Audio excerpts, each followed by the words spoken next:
Welcome to tuition cafe. This is Ankit Saini.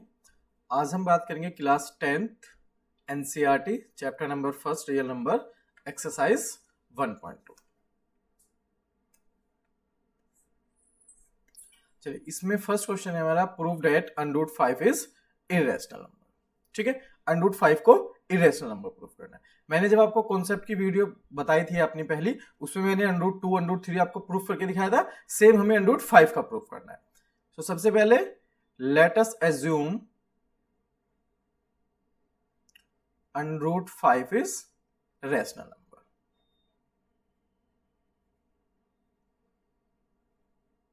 ठीक है, हमने एज्यूम कर लिया अंडर 5 क्या है, एक आपका रेशनल नंबर है। ठीक है,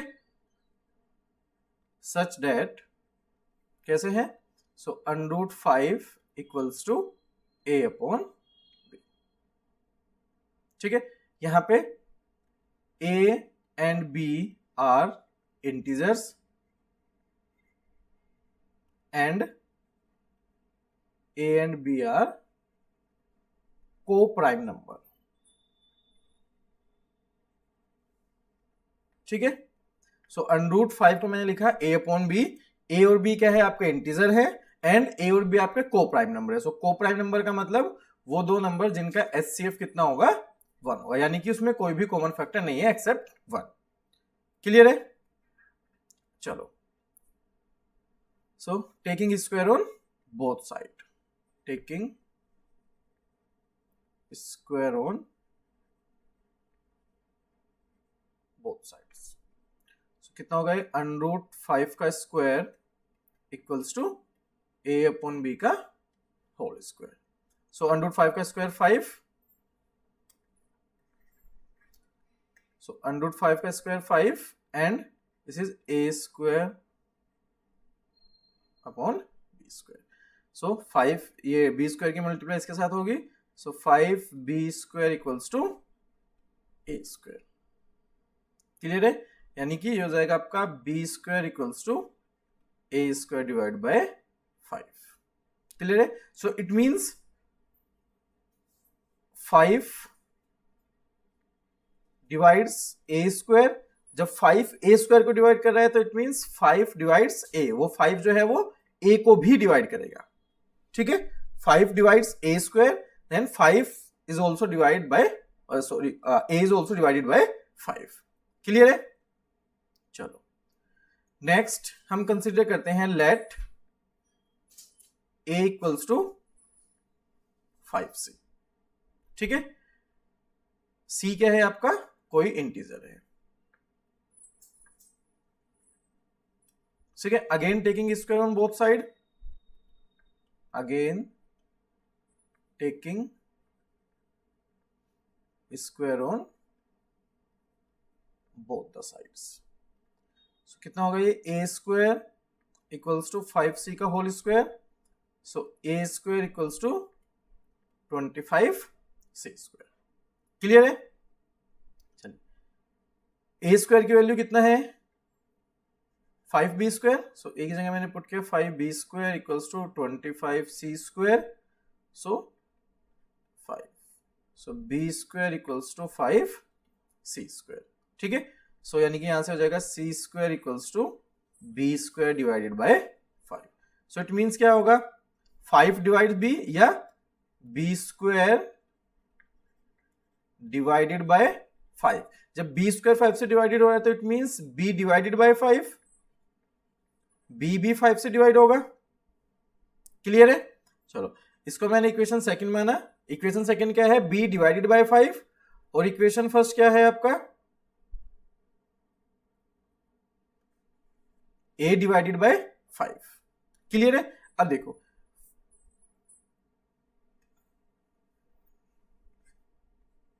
from equation first and two, equation first में क्या है, a डिवाइडेड बाय 5। क्लियर? यानी कि जो 5 है वो a को भी डिवाइड कर रहा है, और सेकंड में क्या है, 5 जो है वो b को भी डिवाइड कर रहा है। इसका मतलब क्या होगा, 5 is common factor of a and b। 5 क्या है, a और b दोनों को डिवाइड करेगा, यानी कि इसका मतलब वो कॉमन फैक्टर होगा। ठीक है, बट हमने क्या कंसीडर किया था, हमने क्या किया था, a एंड बी आर को प्राइम नंबर, को प्राइम नंबर जिनका HCF 1 होगा, यानी कि जिसका फैक्टर सिर्फ 1 हो। बट यहां पे क्या हो गया हमारा 5 दोनों का कॉमन फैक्टर है, यानी कि HCF दोनों का कितना है 5 है। सो जो हमने माना था और जो हमने प्रूफ किया दोनों क्या है, एक दूसरे के कॉन्ट्राडिक्शन है दोनों में, ठीक है, एक दूसरे के अपोजिट है। हमने माना क्या था कि जो √5 है वो क्या है आपका एक रैशनल नंबर है, ठीक है, बट यहां पे हमने प्रूफ किया एक दूसरे का क्या है अपोजिट है। सो इट मींस √5 क्या होगा आपका इररेशनल नंबर होगा। So hence √5 is irrational. Clear है? चलो नेक्स्ट क्वेश्चन है आपका, चलिए नेक्स्ट क्वेश्चन है prove that 3 + 2√5 is irrational number, ठीक है। So let us assume that 3 + 2√5 is rational. Clear है? यानी कि 3 + 2√5 इक्वल्स टू कितना होगा a/b। a एंड b यहां पे क्या है आपके इंटीजर्स है। क्लियर है? चलो सो 2√5 इक्वल्स टू a/b, ये 3 इधर प्लस है तो इधर आके माइनस हो जाएगा। एलसीएम लिया आपने b, so a - 3b। Clear है? ये 2 इधर मल्टीप्लीकेशन में है तो अगर हम इधर ट्रांसपोज करेंगे तो किस में जाएगा डिवीजन में। सो ये बचेगा √5 equals to a - 3b upon 2b। Clear है? देखो a - 3b अपॉन 2b क्या है आपका रैशनल नंबर है। सो a - 3b upon 2b is rational. Rational है। सो दो चीजें इक्वल है। √5 किसके इक्वल है? इसके इक्वल। अगर ये रैशनल है तो इट मींस √5 भी रैशनल होना चाहिए। सो √5 शुड बी रैशनल। बट √5 क्या है आपका इररेशनल है, अभी हमने प्रूफ भी किया था। But √5 is irrational, but √5 rational है। So it means 3 + 2√5, so hence 3 + 2√5 is irrational. Clear है? चलो नेक्स्ट क्वेश्चन है prove that the following are irrational. सबसे फर्स्ट क्वेश्चन है 1 upon √2। So let us assume that 1 upon √2 is rational, ठीक है। सो यानी कि 1 अपॉन √2 a और upon equals to a upon b rational है तो मैं उसको a अपॉन b के फॉर्म में लिख सकता हूं। a upon b, a and b क्या है आपके इंटीजर्स हैं। क्लियर है? सो ये क्या हो जाएगा क्रॉस मल्टीप्लाई करेंगे, so b equals to √2a, it means √2 equals to b upon a। Clear है? b अपॉन a क्या है आपका is rational, b upon a rational है, अभी हमने यहां पे कंसीडर किया था, ठीक है। सो b अपॉन a रैशनल है, so it means √2 should be rational, ठीक है, क्योंकि a अपॉन b रैशनल था ना, a अपॉन b रैशनल तो b अपॉन a भी रैशनल होगा। सो ये अगर रैशनल है और दोनों इक्वल्स टू में तो √2 should be rational, but √2 is irrational, √2 आपका इररेशनल होता है। So hence 1 upon √2 is irrational. Clear है? चलिए नेक्स्ट 7 इंटू √5 इररेशनल प्रूफ करना है। So let us assume that 7 √5 is rational. 7 √5 आपका रैशनल है such that 7 √5 equals to a upon b and where a and b are the integers. Clear है? चलो सो √5 equals to कितना हो जाएगा a, ये मल्टीप्लीकेशन में है 7, इधर डिवीजन में आ जाएगा। सो a upon 7b is rational, So √5 should be rational. दोनों इक्वल्स टू में ये रैशनल है तो ये भी रैशनल होना चाहिए. इक्वल्स टू का मतलब तभी होना जो एक होगा दूसरा भी सेम ही होगा.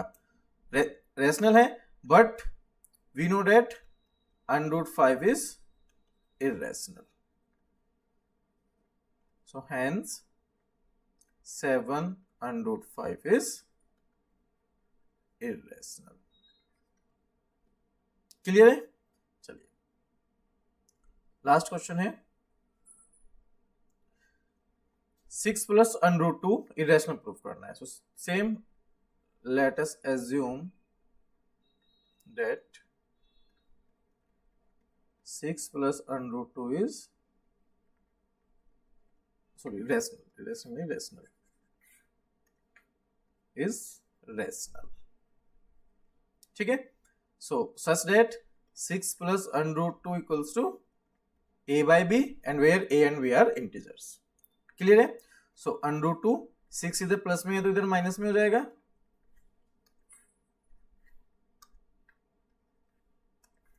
a by b minus 6. सो ये कितना होगा आपका √2 equals to a minus 6b upon b. b LCM ले लेंगे. सो a minus 6b upon b is rational. Rational होगा. सो √2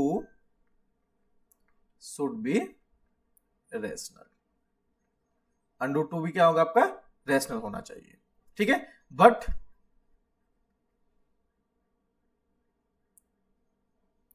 √2 is irrational. So hence 6 plus √2 is irrational. Clear है.